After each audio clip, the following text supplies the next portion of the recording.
AZ Asian TV, and we have Athena Salman, and she is here at the House of Representatives, and she just spoke with the 4A's executive team and also representatives. And thank you so much for your time and taking time today for us. Just wondered if you could tell us a little bit about, you talked about a little bit about the process and some of the things that you had worked on. Can you tell us a little bit about, in your role and in your position, what could you tell the voters is most important for us as far as supporting you? Yeah, well, I think not only supporting lawmakers like myself, but, voters need to understand and recognize what is the value system that guides you in your day-to-day life when you're interacting with community members or your child's school or grandchild's school. Okay. And voters really need to do the research on who are the candidates who share those values. Okay. Because if you are paying attention to those candidates, there's many ways that you can help. You can vote for them, you can contribute to them, you can volunteer with them. And we're at the Capitol right now, so I am not advocating for one candidate or the other, or one party or the other. But with that kind of research, you can really see, how can I build a government that reflects my interests? And first of all, if you are an immigrant and you are eligible to become a citizen and you haven't done it yet, you have a responsibility, a moral responsibility, not only to yourself, but your community, to figure out and to work on and to become a United States citizen. Because the highest level of civic engagement in this country is voting. Okay. And when you vote, your vote is just as equal as the next person and the next person. And ultimately, that's how we create a government that is responsive to the people's needs. Excellent. Thank you for that answer. That's great, actually comprehensive answer. Yeah, thank you. And I know that you are running, but if you could just tell us, in your opinion, what is probably maybe the top 2 or top 3 most important issues for either women or people of diversity?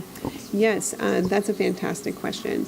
I think that this cuts across anyone's socioeconomic status, race, religion, gender. Our public education system is in a crisis situation where my entire life, I'm not even 30 years old, and for the last 3 decades, the legislature has been cutting funding from our budget, which has resulted in less funding for our schools. Okay. So number one, that impacts everyone, because that is the foundation of our society.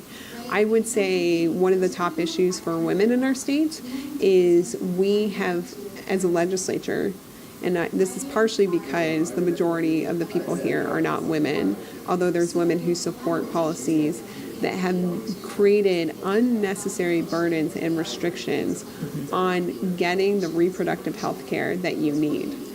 And the scary thing is that if Roe v. Wade falls, we have a law that if you had an abortion, whether that's because you didn't want to carry a pregnancy to term, or you had a miscarriage, or the pregnancy was no longer viable, by virtue of having that, you will serve a mandatory minimum of 1 year up to 5 years in prison.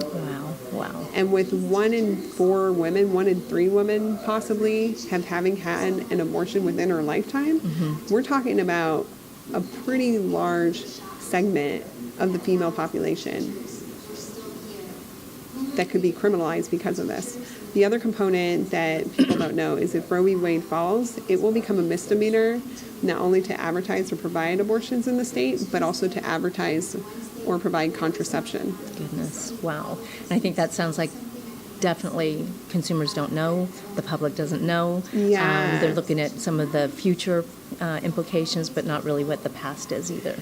Absolutely. And so I've introduced legislation to repeal all the unnecessary restrictions, the criminalization of seeking reproductive health care, because I believe being able to plan individually without government interference, whether or not to start a family, whether or not to grow your family, right? What kind of health care you need from your doctor.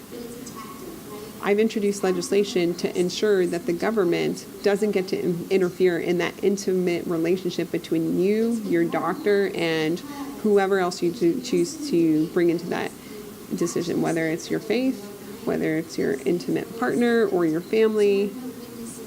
Government has no role in dictating the terms of that.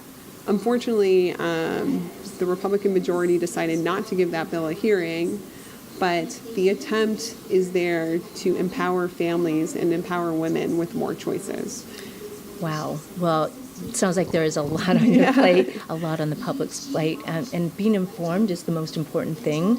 So Thank you so Absolutely. much for your time, for your voice, for representing us, and again, thank you for bringing the 4As in today. Thank you, All right. and thank you for coming. All right, thank It's a you pleasure again. to have you. S2, Mele, AZ Asian TV.